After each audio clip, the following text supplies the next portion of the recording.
Hey Logirians, welcome to Logiri. I hope you have subscribed to Logiri's YouTube channel and hit that bell notification on so that you do not miss any of our videos. I hope you are following us on Instagram because we do pretty amazing stuff out there. How to study for CLAT without coaching? ये question बहुत लोगों ने पूछा था कि दी हम coaching नहीं ले रहे हैं, हम क्लैट की तैयारी कैसे करें। तो आज मैं आपको बताऊंगी स्टेप बाय स्टेप कि आपको कैसे प्रिपेयर करना चाहिए, कैसे आपको प्लान करना चाहिए। प्लान ही नहीं, आपको क्या क्या चीज़ें हैं जो पता होनी चाहिए। तो चलिए, know what are you preparing for. बहुत सारे बच्चों को तो ये भी पता नहीं होता कि जो क्लैट का एग्ज़ाम है वो कैसा सा दिखता होगा, मतलब कैसा सा पैटर्न है, एमसीक्यूज होंगे या पैसेजेस हैं। तो आपको ये पता होना चाहिए कि जो क्लैट का एग्ज़ाम है उसके अंदर पहले पैसेज होते हैं, ठीक है ना। उसके बाद 5 to 7 क्वेश्चंस होते हैं हर पैसेज के बाद। ये सिर्फ इंग्लिश सेक्शन में नहीं होता है कि वहाँ पे रीडिंग कॉम्प्रिहेंशन आते हैं, ये हर सेक्शन में होता है, ठीक है ना। तो आपको पैटर्न पता होना चाहिए क्लैट का, आपको मार्क्स डिस्ट्रीब्यूशन पता होनी चाहिए कि कौन सा सब्जेक्ट कितने मार्क्स का है, कौन सा सेक्शन, सिलेबस पता होना चाहिए। अब ये सब कुछ आपको कैसे पता चलेगा? देखिए, सबसे पहले तो you should check out the sample papers, जिसका लिंक जो है वो डिस्क्रिप्शन बॉक्स में आपको मिल जाएगा। प्लीज चेक इट आउट, ठीक है ना। उसके बाद analyse the previous year question papers. No doubt pattern change हो गया है 2020 में, बट जो क्वेश्चंस हैं, मतलब जो टॉपिक्स हैं, वो ऑलमोस्ट सेम है, ठीक है ना। वो आप देख सकते हैं। जैसे फॉर एग्जांपल जनरल नॉलेज के लिए, मैं करंट अफेयर्स के लिए बार बार कहती हूँ कि आपको क्वेश्चन पेपर्स एनालाइज करने चाहिए कि कैसे से क्वेश्चन आया, ताकि जब आप न्यूज़पेपर पढ़ें या जब आप उस टाइप की न्यूज़ पढ़ें आपको पता चल जाए कि ये इंपॉर्टेंट है, राइट। तो previous year question papers, check out the website of CLAT. देखिए, क्लैट की वेबसाइट चेकआउट करिए, आपको पता होना चाहिए क्या है, क्या बोल रहे हैं वो, ठीक है। Watch the CLAT playlist on Logrise YouTube channel.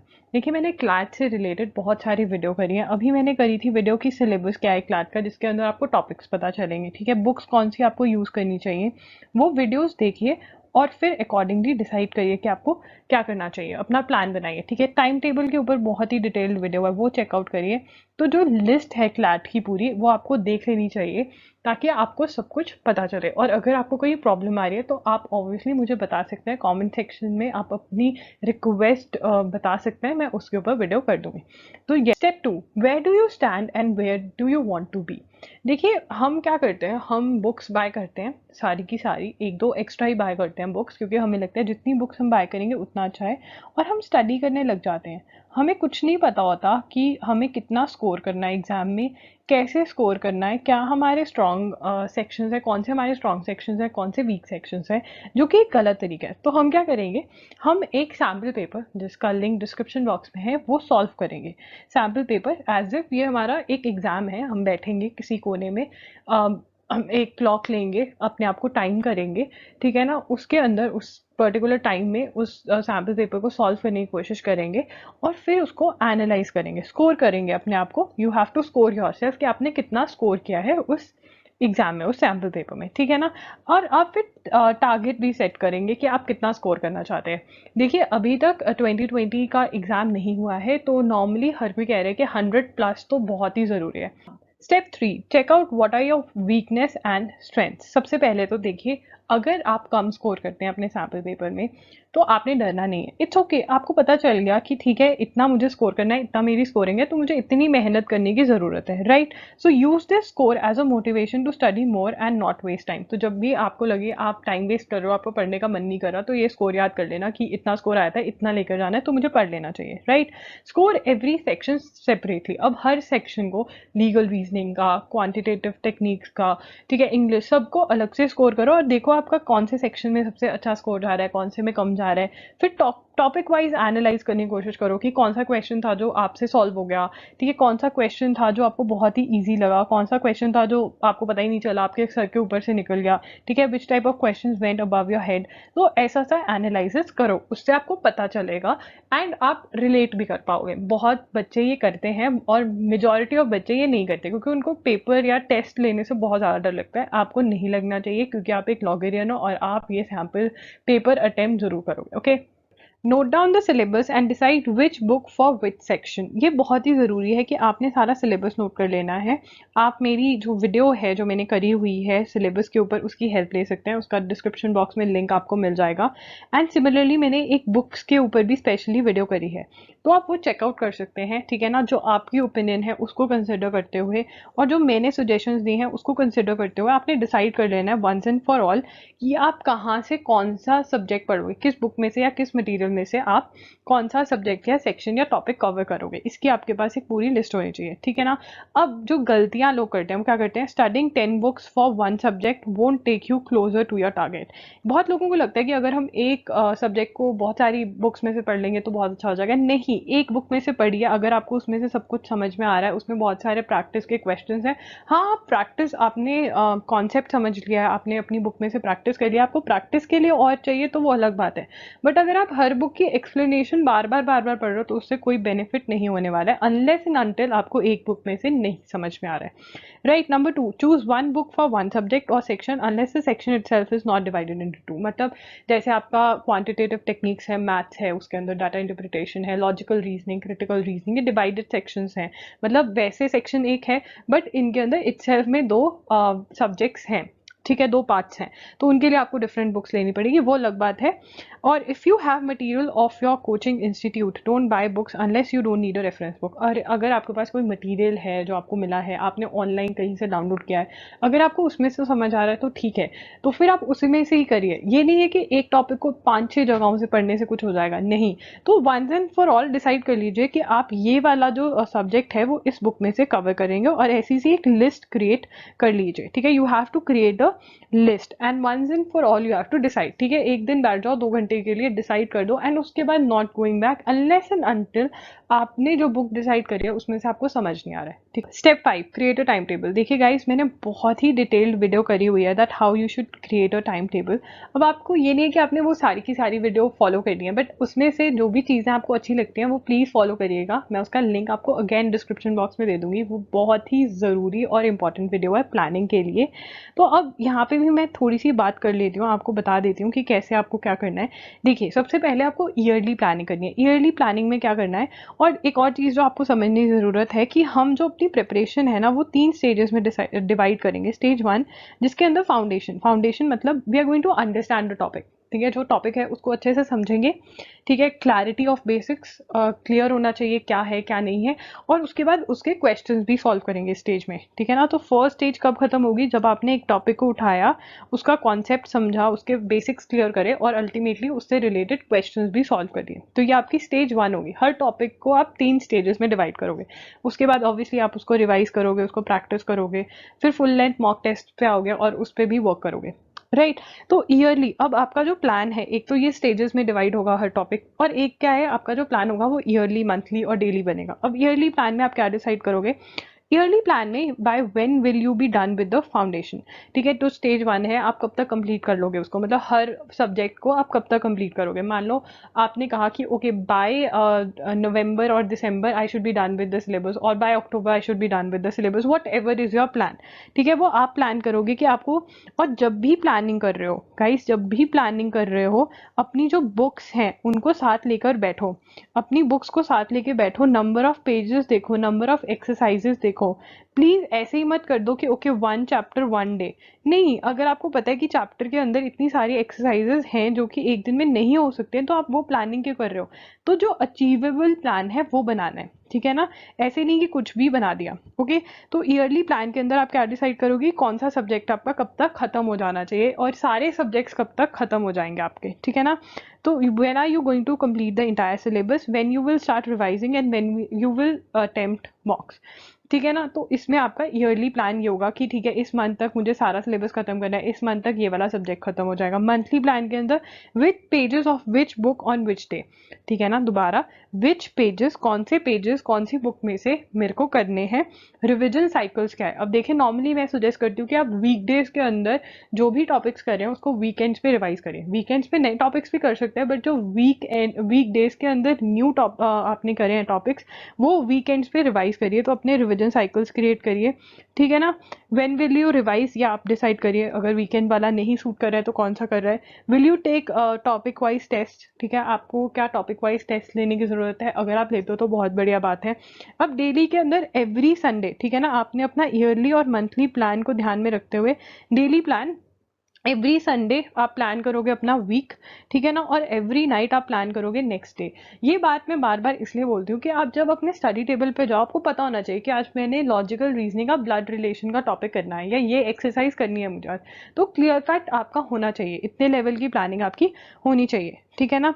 अब आप जब रिवाइज और प्रैक्टिस करोगे, स्टेज 1 हो गया कि फाउंडेशन हो गया, ठीक है, सिलेबस खत्म कर लिया आपने सारा, उसके बाद आप रिवाइज करोगे, प्रैक्टिस करोगे, मॉक टेस्ट भी लोगे स्टेज के ऊपर, ठीक है ना। तो क्या करना है, फाइंडिंग आउट वीक टॉपिक्स, जो आपके वीक टॉपिक्स हैं या सेक्शंस हैं, ठीक है ना, और आपने अपने पकड़ना है कि कौन से विच सिली मिस्टेक्स कहाँ पे कमिट कर रहे हो आप, ठीक है ना, उनको करेक्ट करने की कोशिश करनी है। कैसे आप करेक्ट कर सकते हो, जो एक मिस्टेक है जो आपने कमिट करी है वो आप दोबारा ना कमिट करो, उसको करेक्ट करने का आप कैसे कैसे करेक्ट कर सकते हो वो करोगे, ठीक है ना। फिर फुल लेंथ मॉक्स टेस्ट करने में आप टाइम मैनेजमेंट करना सीखोगे। देखिए आपको 2 घंटे दिए गए हैं 150 क्वेश्चंस के लिए, जिसके अंदर आपको पैसेजेस भी पढ़ने हैं, तो आप वो देखोगे कि क्या आप टाइम मैनेज कर पा रहे हो, नहीं कर पा रहे हो तो उसका क्या सोल्यूशन है। कॉन्फिडेंस, हैंडलिंग फियर, एंग्जाइटी, ये सब कब होगा, जब आप full length mock test attempt करेंगे, ठीक है ना। अब वो आपने कब अटेम्प्ट करना स्टार्ट करना है, देखिए बहुत सारे बच्चे होते हैं वो बहुत एंड तक वेट करते हैं, तो आप एग्जाम से एटलीस्ट 3-4 मंथ पहले तो ये करना ही पड़ेगा, आपको अटेम्प्ट करने ही पड़ेंगे मॉक्स। और अगर आप 2 साल से प्रिपेयर करो तो आपके पास टाइम अच्छा खासा है, जल्दी से सिलेबस कंप्लीट करके फुल लेंथ मॉक्स लो और देखो कि क्या कौन से सेक्शंस आपके वीक हैं, एनालाइज करो मॉक्स को। देखिए मॉक्स को एनालाइज करना बहुत ज़रूरी है। अगर आप मॉक की सिर्फ स्कोर देख लेते हो कि अच्छा मेरा इतना स्कोर आया और इतना मुझे चाहिए, अगर आप ये नहीं देखोगे कि कहाँ पे आप मिस्टेक कर रहे हो, क्या आपकी गलतियां हैं, कौन सा क्वेश्चन था जो आपको आता था बट आपने ऐसे ही गलत कर दिया जल्दी जल्दी में, या कौन सा क्वेश्चन था जो एक ऐसे टॉपिक से था जो आपको बहुत इजी लगता है बट सॉल्व नहीं हो पाया, तो आपको वो सारा एनालिसिस करना पड़ेगा। उसके ऊपर भी मैंने एक डिटेल्ड वीडियो करी हुई है, लिंक आपको डिस्क्रिप्शन बॉक्स में मिल जाएगा। ओके, तो ऐसी सी आपको अराउंड अबाउट प्लानिंग करनी है। Keep a check on your self. देखिए जब आप कोचिंग इंस्टीट्यूट नहीं ज्वाइन करते हैं तो आपको अपने ऊपर एक तो सबसे पहले तो आपका एक प्लान होना बहुत ज़रूरी है कि कब तक क्या कंप्लीट करोगे, ठीक है, नंबर 1। नंबर 2, आपने चेक करना है अपने ऊपर कि क्या आप प्लान फॉलो कर रहे हो। अगर प्लान नहीं फॉलो कर रहे हो तो प्रॉब्लम कहाँ पर आ रही है, ठीक है। ये सब चीज़ें आपको अपने ऊपर चेक रखनी पड़ेंगी अपनी प्रेपरेशन के ऊपर, ठीक है ना। It is not the number of hours that you study but how much are you able to actually study, ठीक है। इसका मतलब ये है, बहुत सारे बच्चे कहते हैं दी अगर मैं 5 घंटे पढ़ लूंगी क्या मेरा क्लास क्लियर हो जाएगा। अब आप उस 5 घंटे में क्या करते हो, या बैठकर डे ड्रीम करते हो कि मेरी एनएलयू में एडमिशन हो गया, या फिर एक्चुअली पढ़ते हो, फोकस करते हो या नहीं। तो आप कितना फोकस करते हो उन 2 से 3 घंटे में, वो मैटर करता है, ठीक है ना। एक बच्चा है वो सिर्फ 3 घंटे के लिए पढ़ रहा है, 2.5 आवर्स के लिए पढ़ रहा है, बट वो पूरा फोकस कर रहा है, वो 2.5 आवर्स से उसको कोई लेना देना नहीं है दुनिया से, ऑब्वियसली उसका फोकस ज़्यादा है, तो वो 2.5 आवर्स में 5 आवर्स वाली सिटिंग दे रहा है, तो वो बेनिफिशियल है। तो नंबर ऑफ आवर्स की बजाय you need to make sure that whenever you are studying you focus then demotivated. देखिए अगर आप कोचिंग नहीं ले रहे हो और आप डीमोटिवेटेड हो रहे हो, ठीक है, तो you have to self talk. उसके लिए मैंने बहुत सारे पॉडकास्ट किए हुए हैं इंस्टाग्राम पे, वो जाके सुनिए, जिसके अंदर मैं आपको बता रही हूँ कि कैसे आपको एंग्जाइटी हैंडल करनी है, ठीक है। एग्जाम फियर के ऊपर मैंने वीडियो यूट्यूब पे किया हुआ है, वो आप चेक कर सकते हैं। और जब भी आपको डीमोटिवेट हो रहे हो, आपको कोई मोटिवेशन नहीं लग रहा है, तो सेल्फ टॉक करिए कि यार I have to achieve it come what में, ठीक है। लुक एट योर प्लान पे देखिए और फिर अपने आप को बूस्ट अप करने की कोशिश करिए। बहुत सारे लोगों का क्वेश्चन था फ्रॉम वेयर टू बिगिन। देखिए करंट अफेयर्स हर रोज करने पड़ेंगे, न्यूज़पेपर पढ़ना ही पढ़ना है, right. The day you watch this video start reading newspaper if you are not reading newspaper, ठीक है। न्यूज़पेपर का कोई भी मतलब कोई सब्स्टिट्यूट नहीं है, ठीक है। आप कोई मर्जी मैगजीन पढ़ लो, जो मर्जी नोट्स पढ़ लो, न्यूज़पेपर तो पढ़ना ही पड़ेगा। और मैंने इसके ऊपर एक डिटेल्ड वीडियो करा हुआ है कि कैसे इजीली आप न्यूज़पेपर पढ़ सकते हो, लेस देन 1 आवर लगता है, 30 डेज के लिए थोड़ा ज़्यादा टाइम लगेगा बट उसके बाद you will be a pro, right. So number 1 is this. Number 2 is covering previous months current affairs. अब क्या है, बहुत सारे बच्चे मान लीजिए आपने जून के अंदर प्रिपरेशन स्टार्ट करी, तो आपकी जनवरी से लेकर जून तक के जो करंट अफेयर्स हैं वो आपको कवर करने हैं। अगेन इसके ऊपर एक डिटेल वीडियो करा हुआ है कि आपके पास 3 से 4 ऑप्शंस रहते हैं, वो सारे ऑप्शंस मैंने डिस्कस करे हुए हैं कि आप कैसे प्रीवियस मंथ की जो करंट अफेयर्स हैं वो कवर कर सकते हैं, राइट। आपको जो भी ऑप्शन अच्छा लगे उनमें से कोई भी एक चूज कर लीजिएगा एंड अपनी प्रीवियस ईयर की करंट अफेयर्स कवर कर लीजिएगा। बट ये प्लान में डालना है आपको कि जान की करंट अफेयर्स करनी है, फेब की करनी है, मार्च की करनी है, ठीक है ना। और अगेन उनके भी रिविजन साइकिल्स बनाने पड़ेंगे, ठीक है ना। अब आपको स्टार्ट कहाँ से करना चाहिए? देखिए, इंग्लिश के रीडिंग कॉम्प्रीहेंशन से स्टार्ट कर लो, क्योंकि आपका सारा पेपर ही पैसेज क्वेश्चन ऐसे है। तो अगर रीडिंग कॉम्प्रीहेंशन में आपको प्रैक्टिस करके, अब ये रीडिंग कॉम्प्रीहेंशन भी बहुत लोग इससे डरते हैं, पता नहीं क्यों। रीडिंग कॉम्प्रीहेंशन से डरने की कोई ज़रूरत नहीं है। देखिए, जब आप इसको बार बार सॉल्व करेंगे ना, तो आपको मज़ा आने लग जाएगा इसको सॉल्व करने में। तो हमने रीडिंग कॉम्प्रीहेंशन इतने सॉल्व करने हैं कि हमें मज़ा आने लग जाए, ठीक है ना। ग्रामर तो आप इंग्लिश से स्टार्ट कर सकते हैं, जिसमें आप रीडिंग कॉम्प्रीहेंशन और ग्रामर कवर कर सकते हैं। लॉजिकल रीजनिंग भी उठा सकते हैं। मान लीजिए करंट अफेयर्स तो आपने हर रोज़ करने ही करने हैं, ठीक है, फॉर श्योर, मान क्या लीजिए करने हैं 101% श्योर, ठीक है। आप इंग्लिश और लॉजिकल को उठा सकते हैं।